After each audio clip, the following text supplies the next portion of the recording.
Selamat malam, Ibu Bapak, Saudara-saudara yang terkasih di dalam Kristus.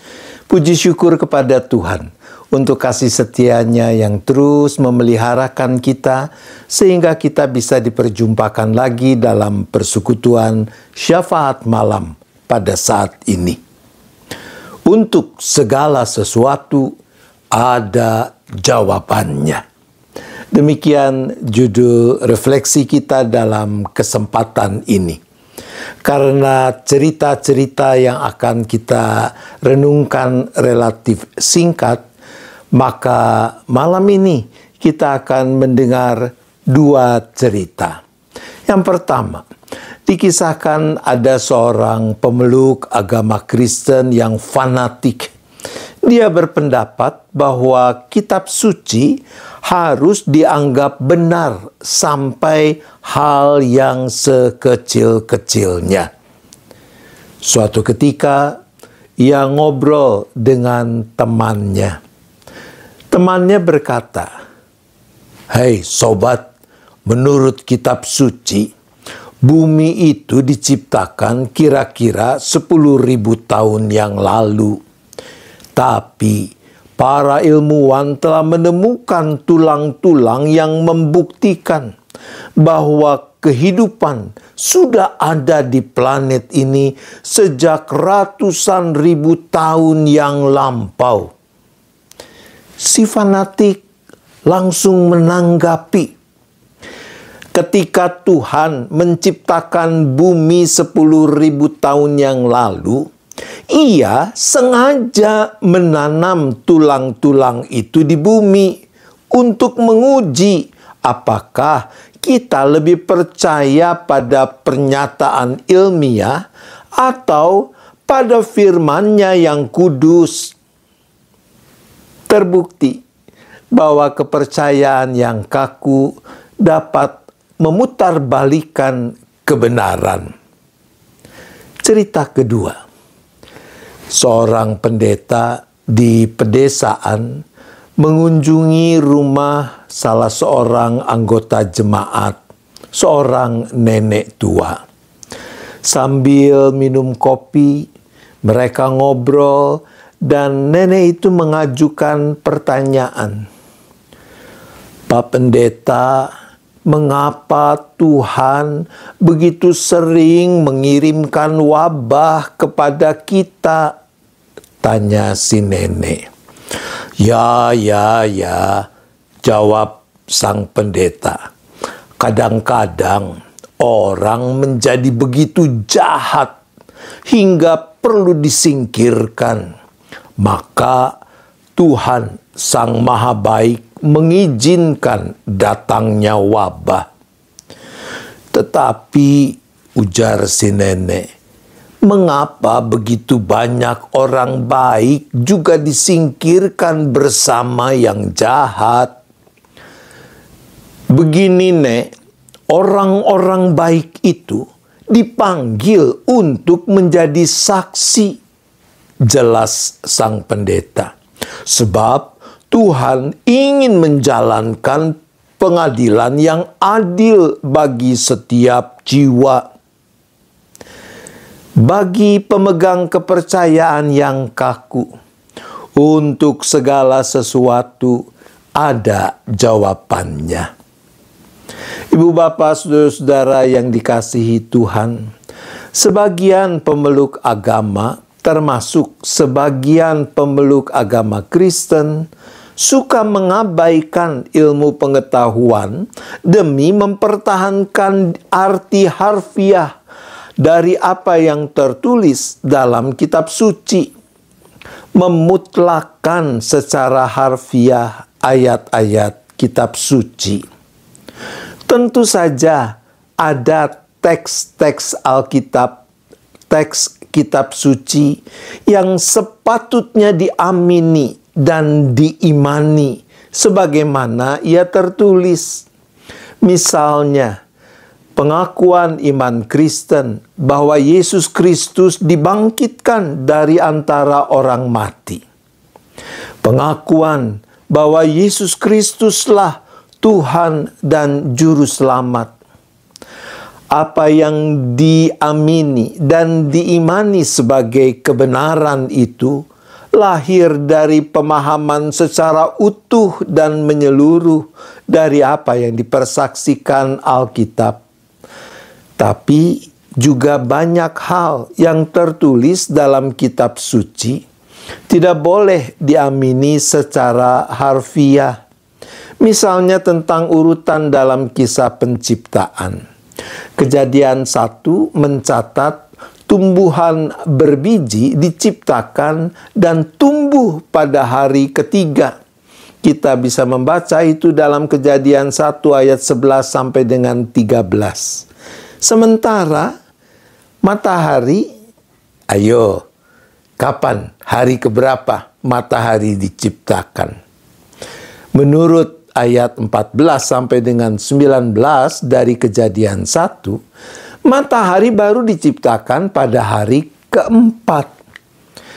Ketika secara fanatik yang membuta, orang mempertahankan kebenaran urut-urutan itu secara harfiah, maka ia akan bertentangan dengan fakta ilmu pengetahuan. Ilmu pengetahuan modern membuktikan bahwa tumbuhan berbiji hanya bisa hidup jika ada sinar matahari. Teks-teks sejenis itu sepatutnya dicari maknanya dengan memanfaatkan secara bijaksana ilmu tafsir kitab suci yang dapat dipertanggungjawabkan. Misalnya, fakta bahwa teori fotosintesis yang menjadi dasar prinsip bahwa tumbuhan berbiji hanya bisa hidup jika ada sinar matahari baru ditemukan menjelang akhir abad ke-18.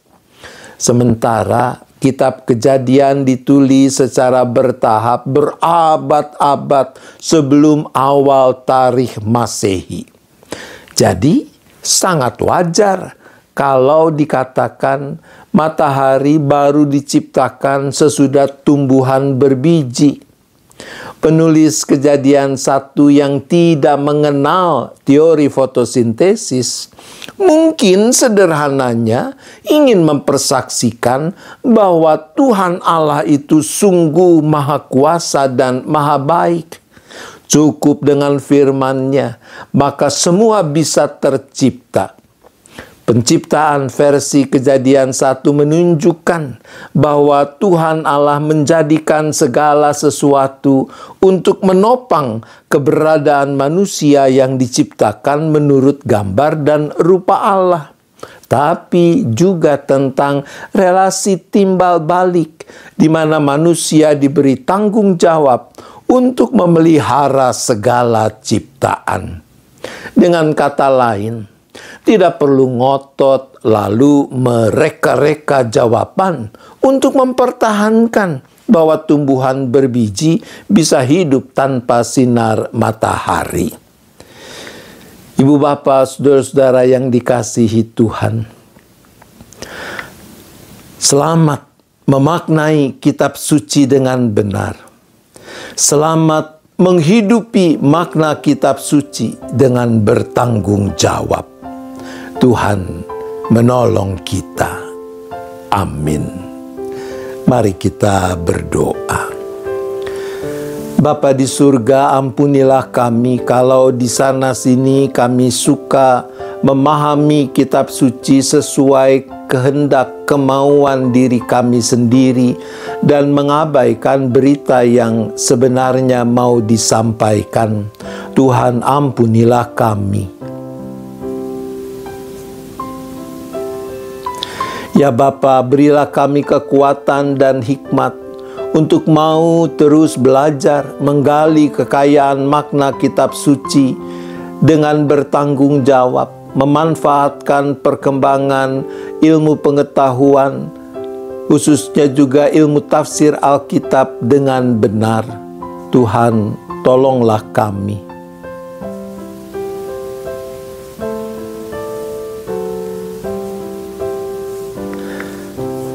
Saat ini kembali bersahati kami berdoa bagi umat-Mu, mereka yang masih bergumul dengan rupa-rupa persoalan dalam keseharian hidup yang dijalani.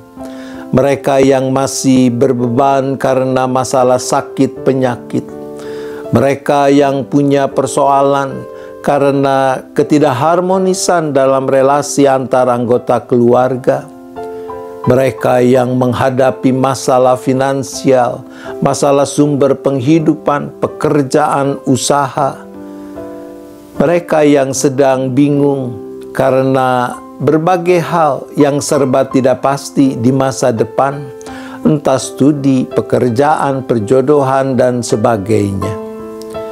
Secara khusus kami juga berdoa bagi keluarga yang sedang diliputi duka cita. Dalam hal ini keluarga almarhumah Ibu Erna Indrayani.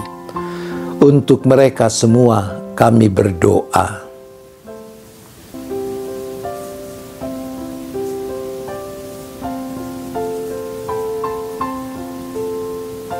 Kami juga bersyukur untuk anak-anak kami yang telah menyelesaikan studi di jenjang masing-masing. Kami memohon penyertaan berkat Tuhan untuk kelanjutan studi mereka. Kami percaya Engkau akan memberikan yang terbaik bagi anak-anak kami.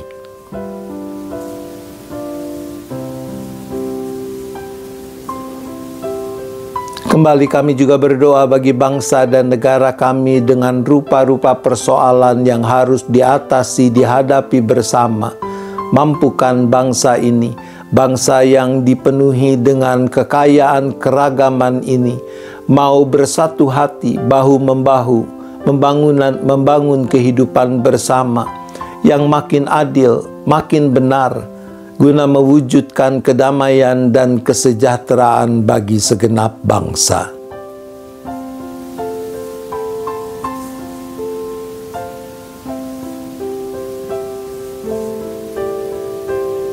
Bila tiba saatnya nanti kami beristirahat, kami serahkan lagi seluruh keberadaan kami ke dalam tangan pengasihan-Mu. Biarlah kami boleh beristirahat dengan cukup, esok menyambut hari baru dengan sukacita, dengan semangat terbarui untuk makin memuliakan nama Tuhan di dalam keseharian yang kami jalani. Terima kasih ya Bapa, kami bersyafaat hanya di dalam nama Tuhan Yesus Kristus. Amin. Selamat malam Ibu Bapak Saudara-saudara. Selamat istirahat. Tuhan tetap beserta kita.